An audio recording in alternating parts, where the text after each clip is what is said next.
Baik, terima kasih atas kesempatannya. Sebelumnya perkenalkan, saya Luhputu Chandra Adlia Permana dengan 3 digit NIM terakhir 112.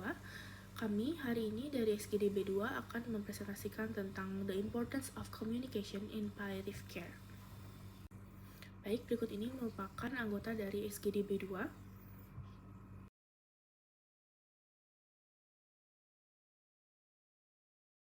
Baik, sebelumnya perkenalkan kembali, nama saya Gladys Quina dengan 3 digit NIM akhir 116. Di sini saya izin untuk melanjutkan pada bab yang pertama untuk bagian latar belakang. Jadi palliative care adalah pendekatan perawatan yang bertujuan meningkatkan kualitas hidup pasien dan keluarga dengan mencegah serta meredakan penderitaan fisik, psikologis, sosial, dan spiritual. Dalam konteks penyakit mengancam jiwa, kebutuhan pasien sangat kompleks sehingga dibutuhkan pendekatan yang komprehensif. Komunikasi menjadi komponen penting dalam palliative care karena melalui komunikasi yang baik, tenaga kesehatan dapat memahami kebutuhan pasien, menjelaskan kondisi dan pilihan perawatan, serta melakukan pengambilan keputusan bersama. Bukti penelitian menunjukkan bahwa empati, kejelasan informasi, dan keterlibatan pasien dan keluarga merupakan aspek yang paling berpengaruh terhadap pengalaman perawatan. Namun, praktik komunikatif efektif sering terhambat oleh kurangnya pelatihan, keterbatasan waktu, serta perbedaan budaya dan nilai. Hambatan ini dapat menyebabkan keputusan perawatan yang tidak sesuai dengan keinginan pasien. Oleh karena itu, diperlukan pemahaman yang lebih sistematis mengenai peran komunikatif, teknik yang efektif, serta tantangan dan penerapan untuk meningkatkan mutu pelayanan palliatif. Terima kasih. Baik, dari latar belakang yang sebelumnya ditemukanlah rumusan masalah yang pertama, bagaimana peran komunikasi dalam meningkatkan kualitas palliative care bagi pasien dan keluarga. Kemudian yang kedua, teknik apa atau pendekatan komunikasi apa yang terbukti efektif dalam konteks palliative care, dan hambatan apa saja yang sering ditemui tenaga kesehatan saat melakukan komunikasi paliatif, dan bagaimana solusi praktis untuk mengatasinya, serta bagaimana komunikasi yang baik berdampak pada pengambilan keputusan dan kepuasan pasien dan keluarga. Kemudian, tujuan penulisan. Yang pertama, tujuan umum, menjelaskan pentingnya komunikasi dalam palliative care dan memberikan rekomendasi praktik komunikasi yang dapat meningkatkan kualitas pelayanan bagi pasien dan keluarga. Dan tujuan khusus yang pertama, mendeskripsikan peran komunikasi dalam peningkatan kualitas hidup pasien dan dukungan keluarga. Yang kedua, mengidentifikasi teknik atau panduan komunikasi yang efektif, misalnya SPICAS dan pendekatan Vitatalk, untuk percakapan sulit dalam palliative care. Kemudian yang ketiga, menguraikan hambatan utama dalam praktik komunikasi paliatif dan menawarkan strategi praktis untuk mengatasinya. Dan yang terakhir, menilai dampak komunikasi yang baik terhadap proses pengambilan keputusan dan kepuasan pasien dan keluarga. Adapun manfaat penulisan bagi tenaga kesehatan sendiri yaitu menjadi referensi ringkas untuk meningkatkan keterampilan komunikasi klinis dalam konteks paliatif atau strategi praktis dan sumber pelatihan. Kemudian yang kedua, bagi pasien dan keluarga diharapkan meningkatkan pemahaman tentang pentingnya percakapan terencana sehingga kepuasan medis lebih sesuai nilai dan keinginan mereka. Dan bagi akademik atau pendidikan, menyediakan dasar teoritis dan rujukan praktis untuk pengembangan modul komunikasi paliatif di kurikulum atau pelatihan lanjutan. Sekian dari saya, terima kasih.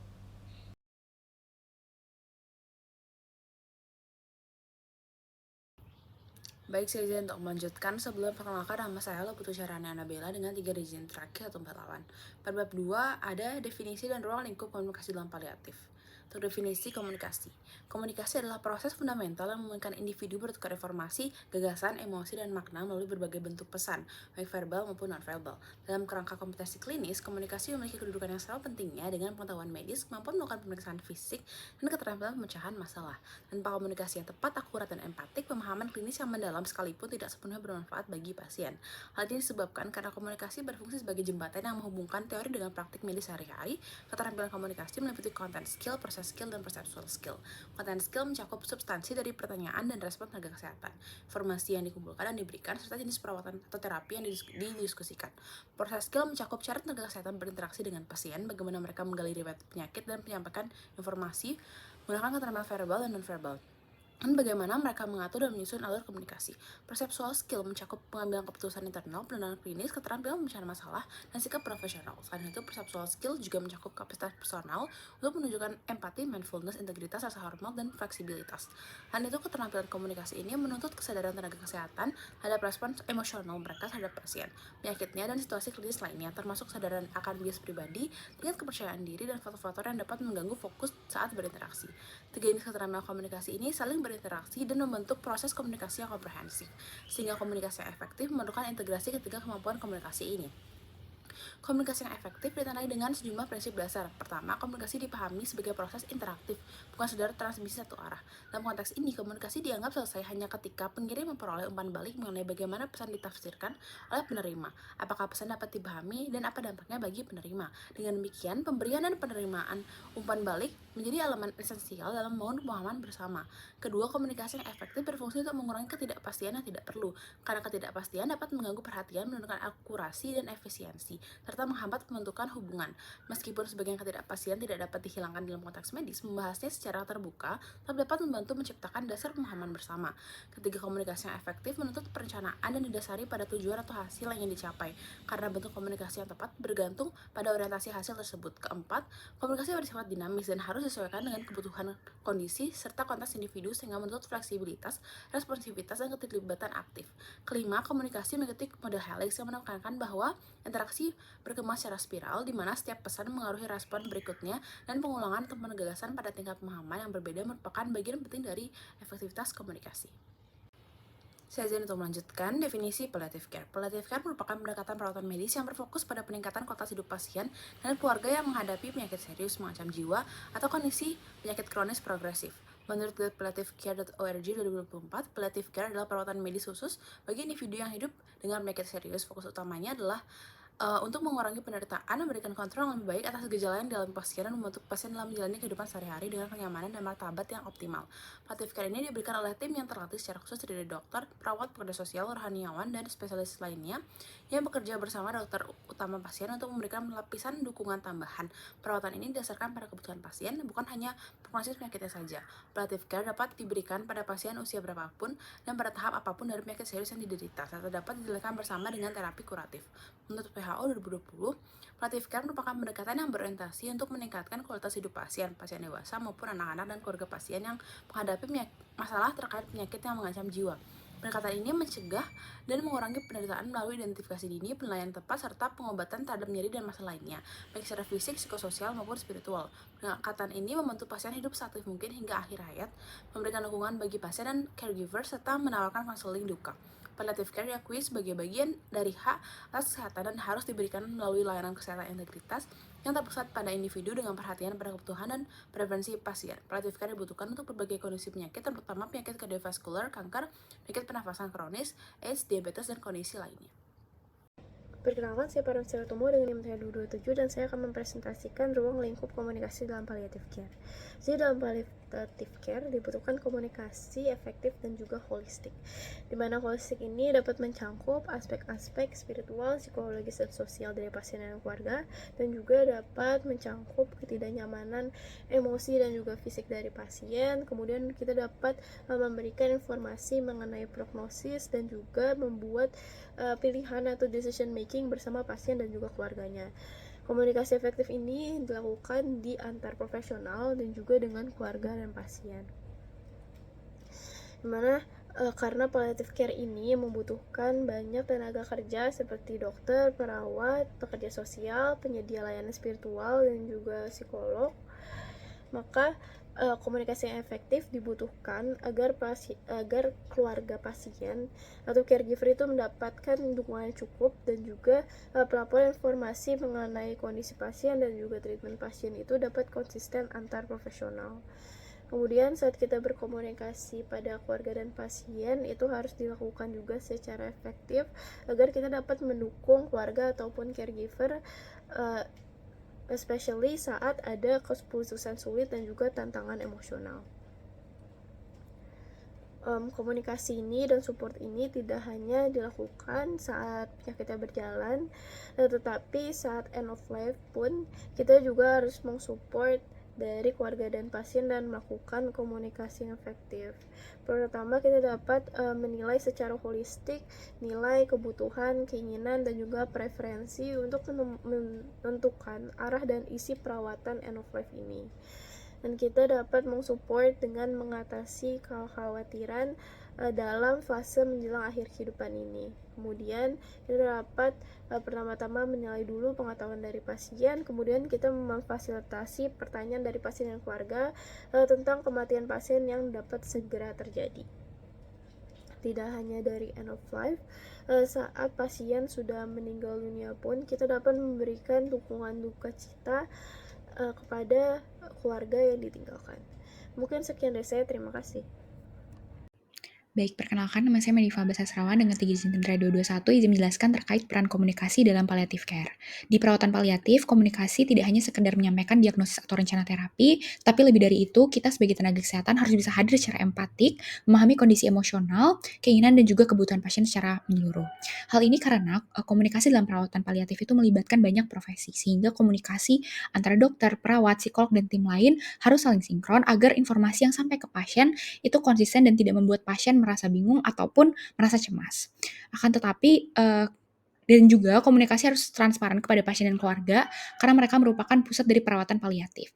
Akan tetapi terdapat beberapa tantangan yang mungkin terjadi dalam perawatan paliatif atau dalam komunikasinya adalah keterampilan komunikasi yang belum merata dan koordinasi tim yang masih dominan klinis sehingga tidak memperhatikan sisi emosional dari pasien. Mungkin sekian yang bisa saya jelaskan, akan dilanjutkan oleh teman saya. Terima kasih. Baik, perkenalkan nama saya Muhammad Giantar Ramadan dengan 3 digit 47. Baik, selanjutnya adalah pendekatan dalam komunikasi pada palliative care. Jadi yang pertama ada dasar dan empati. Jadi dalam perawatan paliatif, komunikatif bukan sekadar menyampaikan informasi medis. Tenaga kesehatan harus bersikap simptomatis dan empatik. Jadi terbuka terhadap pasien serta melibatkan mereka dalam mengambil keputusan. Kerangka komunikasi seperti SPICE atau Serious Illness Conversation Guide atau SECG membantu menghadapi percakapan sulit, misalkan saat menyampaikan kabar buruk atau membahas tujuan perawatan.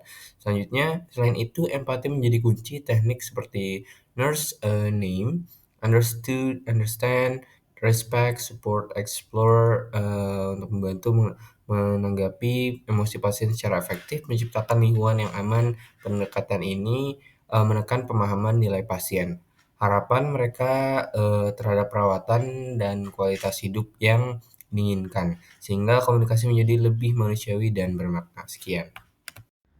Baik, sebelumnya perkenalkan nama saya Yunisial Fasgianto dengan 3 digit Jenderal 195. Saya izin melanjutkan. Jadi selain dari yang sudah disebutkan tadi, keberhasilan komunikasi dalam palliative care itu tidak hanya bergantung di dokter dan pasien saja, tetapi juga dikerja sama antar anggota dari tim multidisiplin tersebut, dari dokter, perawat, pekerja sosial, dan juga rohaniawan. Dan setiap anggota tim ini perlu menggunakan bahasa yang inklusif, terbuka, dan sadar akan hambatan seperti jargon medis atau hierarki dan lain-lainnya. Selain dari itu, komunikasi paliatif itu adalah proses yang berulang, dan ini adalah hal yang perlu diingat. Dan komunikasinya itu menyesuaikan dengan kondisi pasien dan dinamika keluarganya. Dan dukungan organisasi seperti waktu, pelatihan, dan kebijakan itu juga penting agar percakapan bisa tetap efektif. Dengan pendekatan ini, akhirnya pasien bisa memperoleh kualitas hidup yang lebih baik dan keluarganya juga lebih siap secara emosional dan tim kesehatan bisa bekerja lebih optimal akhirnya. Sekian dari saya, terima kasih. Perkenalkan, nama saya Hana Lavina Wijaya dengan 3 digit NIM terakhir 168. Di sini saya akan menjelaskan 2.4 tantangan dalam pelaksanaan komunikasi pada palliative care. Komunikasi selama perawatan paliatif menghadapi berbagai tantangan, terutama yang berkaitan dengan rasa takut, ketidaknyamanan, dan perbedaan budaya. Banyak pasien dan anggota keluarga merasa tidak nyaman membicarakan topik seperti kematian, prognosis, atau keinginan di akhir hayat yang seringkali menyebabkan penghindaran terhadap percakapan penting. Tenaga kesehatan sendiri mungkin kurang percaya diri atau belum memiliki pelatihan yang memadai untuk memulai atau mengarahkan diskusi sensitif seperti ini, sehingga komunikasi menjadi tidak jelas atau kebutuhan perawatan tidak terpenuhi.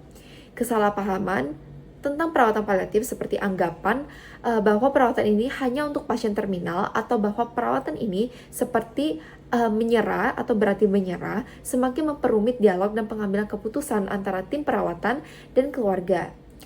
Perbedaan budaya dan bahasa juga menjadi hambatan yang signifikan karena nilai, keyakinan, dan gaya komunikasi tentang penyakit, nyeri, serta kematian sangat bervariasi antar komunitas. Perbedaan ini dapat menyulitkan tenaga kesehatan dalam menyelaraskan rencana perawatan dengan preferensi pasien dan keluarganya.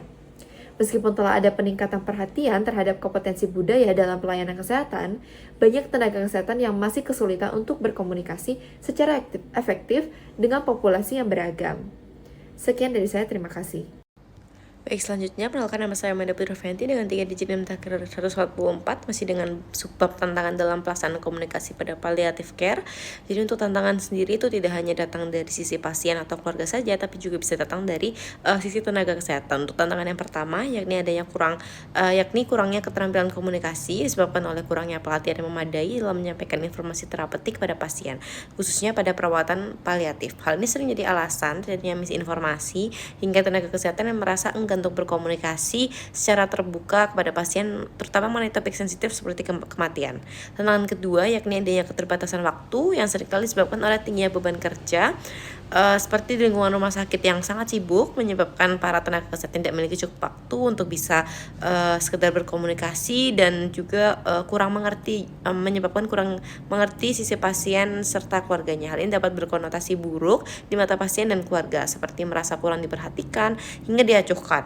Tantangan ketiga yakni terkait penggunaan bahasa medis atau jargon medis yang cenderung asing di telinga pasien dan keluarga. Akibatnya kesenjangan komunikasi semakin terlihat dan pasien serta keluarga juga cenderung tidak nyaman untuk terbuka kepada tenaga kesehatan. Kesalahpahaman juga sering terjadi akibat pasien dan keluarganya tidak sepenuhnya memahami penjelasan oleh tenaga kesehatan.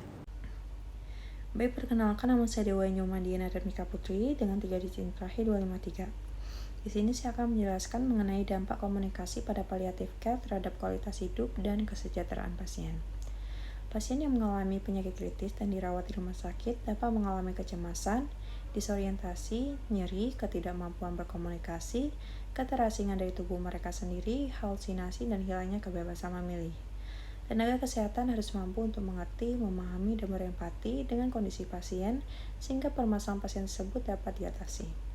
Oleh karena itu, diperlukan adanya komunikasi yang baik antara tenaga kesehatan dengan pasien agar kebutuhan pasien dalam aspek fisik, psikologis, spiritual, dan sosial tercapai.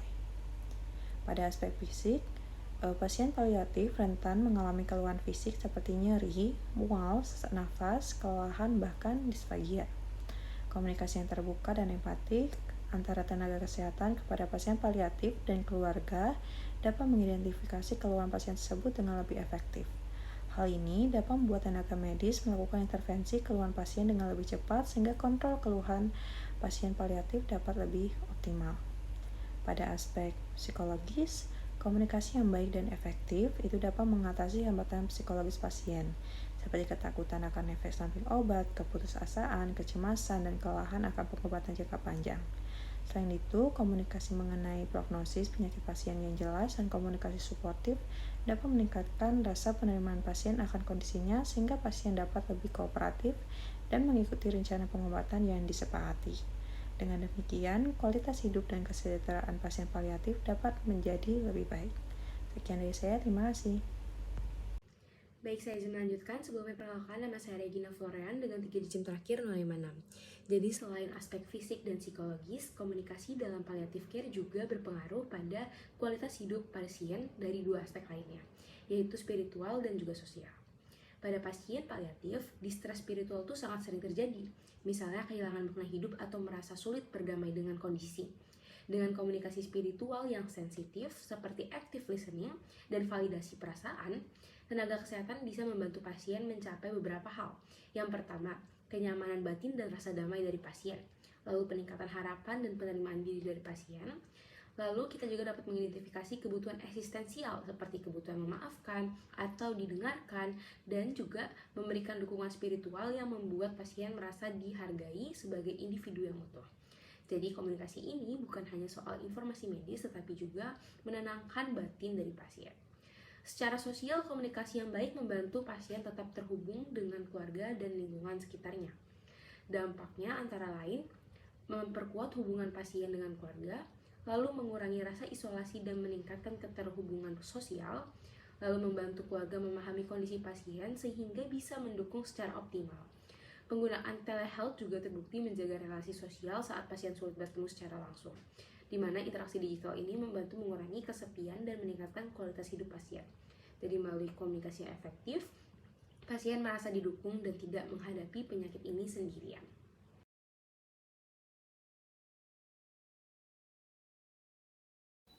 Baik, terima kasih atas kesempatannya. Sebelumnya perkenalkan, saya Ataya Feda Putri dengan 3 digit NIM terakhir 028. Di sini saya akan memaparkan kesimpulan dan saran.